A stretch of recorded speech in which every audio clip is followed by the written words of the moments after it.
Look at both of these aromatic compounds. They're pyridines, but with an attachment. They're aromatic, they're cyclic, nitrogen based. I have position number 1, position number 2, position 3. This is 3 amino pyridine. Position 1, position 2, this is 2 amino pyridine.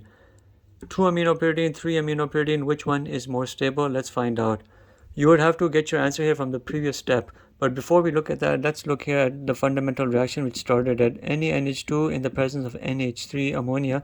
It would have plucked off a hydrogen from ammonia, and you're looking at this NH2, and it's going to behave as a good nucleophile, a good base. What would happen is you're looking here at the pyridine compound here, and I'm going to focus here on the hydrogen that's involved, and particularly here on this side, the hydrogen that's involved is over here. But notice I'm not showing you all the hydrogens. There'd be hydrogens all around, but I'm only showing you the hydrogens of interest.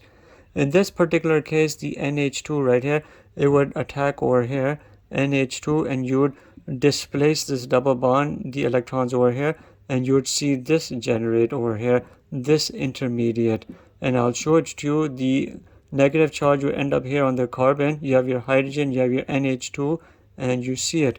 In this particular case, the NH2, this base, is going to come over here, and you'll have the electrons break from that double bond and end up right here on nitrogen. You're seeing 2 extra electrons. So the negative charge ends up here on nitrogen. Here's your hydrogen, here's your NH2. Everything else stays as is. You're seeing here nitrogen with a negative charge. You're seeing here carbon with a negative charge. What would have happened from here is this. These 2 electrons would have come over here, and the hydrogen with its 2 electrons would drift away to give you a hydride byproduct. In this particular case, the 2 nitrogens from electrons would come here, regenerate the double bond. The hydrogen with its electrons would drift away, and you'd see a hydride come out. But the fundamental question is this intermediate more stable than this intermediate? Let's find out. Here you have a negative charge, the extra charge on the nitrogen. Here the negative charge, the extra charge is on the carbon. What can handle that better? That negative charge better? It's a nitrogen. Nitrogen can handle the excess charge better than carbon. This is more stable, meaning this product here is more favorable than that.